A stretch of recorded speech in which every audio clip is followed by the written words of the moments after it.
Given that there are brighter days ahead of the Colorado Buffaloes football program, and brighter days that are currently happening, I wanted to reflect on the times as a Colorado Buffaloes fan where it felt like the sun may never show again. Of course, I'm excited for the road ahead in 2023, and I'm definitely appreciative of the 3 wins we have to start the season, but something inside of me needed to let everyone know that is new to the Colorado Buffaloes football program. You gotta know, it's been an absolute living hell for the past 20 years. I'm 26 years old, and I was born into being a Colorado Buffaloes fan. I have mostly only seen losing. Come along with me on a journey so we can all appreciate how we arrived in present day 2023. New Buffs fans and Buffs fans of old, here is the rise and fall and rise again of the Colorado Buffaloes football program.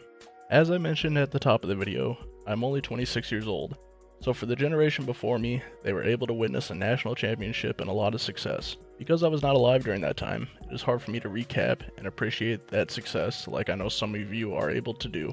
So when it seems like a lot of this video is focused on Gary Barnett era and on, that is why. Colorado in their history has 5 Big 8 championships in 1961, 1976, 1989, 1990, and 1991. Along with 1 Big 12 Conference championship in 2001. It was from 1989 to 1991 when Colorado was on top of the college football world. They were able to claim a national championship in 1990. In the 1990s, Colorado was a destination program and top contender. So how did this dominant program in the 90s go from winning a lot of football games and finishing each year high in the rankings to becoming one of the worst programs in all of major college football? It is certainly not often that you see a dominant program fall into being one of the worst programs. Honestly, to those that are around my age, it might even be shocking to you that Colorado was even one of the top teams in college football at one time because they have been bad for so long. The time period when Colorado was dominant in college football in the late 80s and early 90s is the initial rise of this program. If you are inclined to learn more about the initial rise of the program in the late 1980s and 1990s, I encourage you to watch the ESPN 30 for 30 titled The Gospel According to Mac. I certainly have a bias, but this is my favorite 30 for 30. In terms of this video, we are going to pick things up in 1994. In 1994, Colorado finished the season with an 11-1 record and a win over Notre Dame in the Fiesta Bowl. At the end of the season, their legendary coach Bill McCartney retired from coaching. It was speculated that Coach McCartney might have had interest in the Michigan head coaching position, a place where he spent 8 years as an assistant prior to coming to Colorado. Ultimately, Coach McCartney removed his name from consideration, remained retired, and did not coach again. Next in line for Colorado at the head coaching position was 34-year-old offense coordinator Rick Neuheisel, who during his playing days in college played quarterback at UCLA. His first 2 seasons at the helm in 1995 and 1996 were successful. Colorado won 10 games both seasons, 2 bowl game victories. In 1997, Colorado was hopeful to contend for a national championship, but they suffered early season losses and they ended up only winning 5 games that year. In 1998, Colorado bounced back by winning 8 games. However, Coach Rick Neuheisel left Colorado to take the head coaching position at the University of Washington. In 1999, the next man to take over the head coaching position at the University of Colorado would be Gary Barnett. Coach Barnett was a former assistant under legendary coach Bill McCartney and had been the head football coach at Northwestern. Colorado fans alike were excited about the hire of Gary Barnett. Coach Barnett's first season in 1999 as the head coach, Colorado won 7 games, and in 2000, they only won 3 games. However, his 2001 Colorado Buffaloes team were the second-ranked team in the nation at the end of the year, and just had beaten rival Nebraska and Texas, who were number 1 and number 3 in the nation at the time. However, Colorado did not make the national championship game, and instead Nebraska did, who went on to lose to Miami. This was Coach Barnett's bright spot in his coaching tenure at Colorado from 1999 to 2005. During the 2004 season, Barnett's reputation took a hit due to a recruiting scandal, insensitive off-field remarks, and failure to maintain the on-field success the coaches before him had maintained. Along with poor on-field performance, Barnett was also alleged to entice recruits to come to Colorado with things that only adults enjoy during recruiting visits. This caused the school to self-impose stricter recruiting rules than any other Division I program. In 2004, Barnett oddly enough coached the Buffaloes to an 8-5 record and won Big 12 Coach of the Year.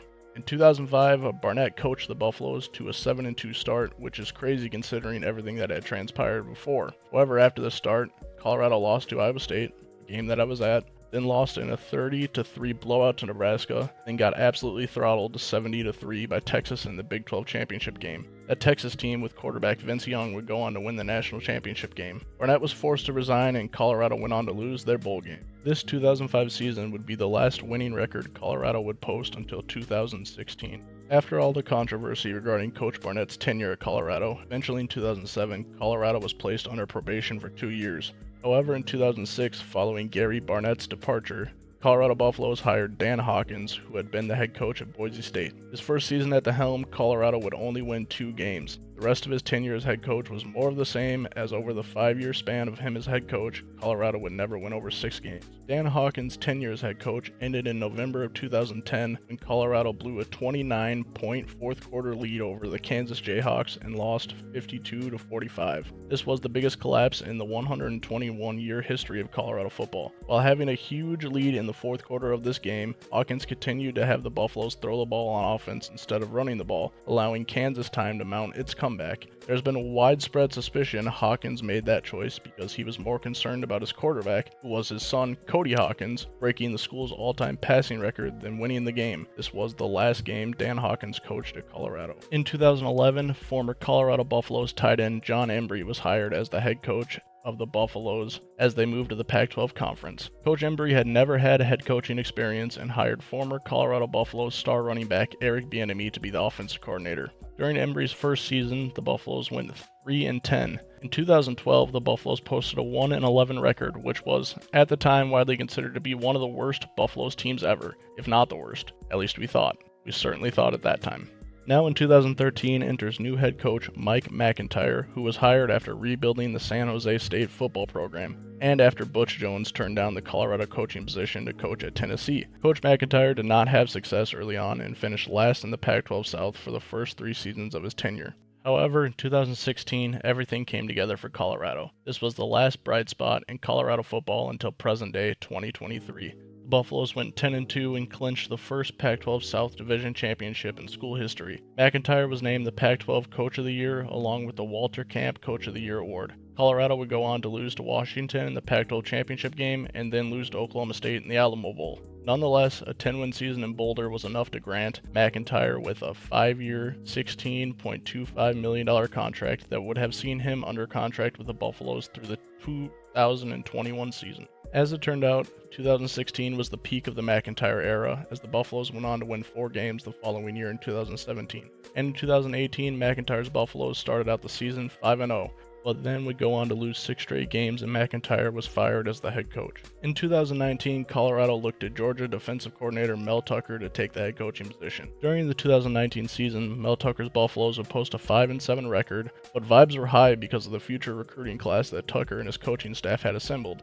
Then in February of 2020, Mel Tucker was rumored to have interviewed for the Michigan State head coach position. This put Colorado fans into a frenzy as Tucker had only completed his first season as Colorado's head coach. On February 8th of 2020, Mel Tucker would send out the famous tweet that read, "While I am flattered to be considered for the head coaching position at Michigan State, I'm committed to the CU Buffs football for the build of our program and its great athletes, coaches, and supporters." Just days later, Tucker would leave to become the head football coach at Michigan State University.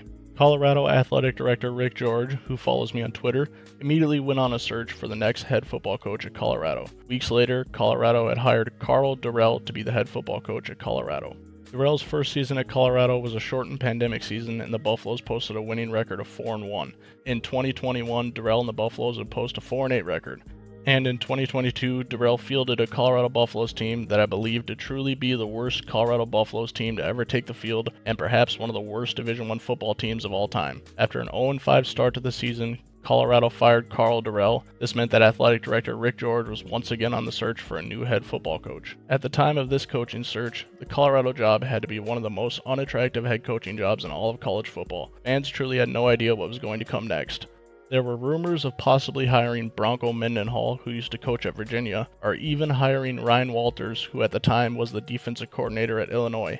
Walters and Colorado had a connection because Walters played at Colorado. However, the coaching search was very quiet and there was no news for a very long time. Then in late November of 2022, rumors started to swirl about Colorado and Deion coach Prime Sanders having mutual interest. To be honest, when initial rumors started surfacing, I refused to believe it. I had no idea why any coach would want to come to Colorado. Nonetheless, athletic director Rick George, who follows me on Twitter, pulled off one of the greatest hires of all time when he hired Coach Prime to take over the 1-11 Buffaloes. Skip to present day, where Coach Prime completely revamped the Colorado roster with over 50 transfer players, including his sons Shoutout and Shiloh Sanders, along with 5-star cornerback and wide receiver Travis Hunter. The Buffaloes upset last year's national championship runner-up TCU and have beaten rival Nebraska at home. We have reached the end of this video, and you may ask yourself, how exactly did the downfall of Colorado football even take place? Recruiting scandals in the early 2000s surely did not help, along with a board of regents who had no interest in having a good football team prior to the arrival of Coach Prime. Recruiting scandals, along with the incompetent board of regents, along with any bad head coaching hires Colorado had, set the Colorado football program back into the abyss. Damage had been done, and it really felt like there was no turning back. But then, similar to hitting the lottery, the college football gods blessed us with Coach Prime. This was the story of the rise and fall, and rise again, of the Colorado Buffaloes football program. Thank you for watching.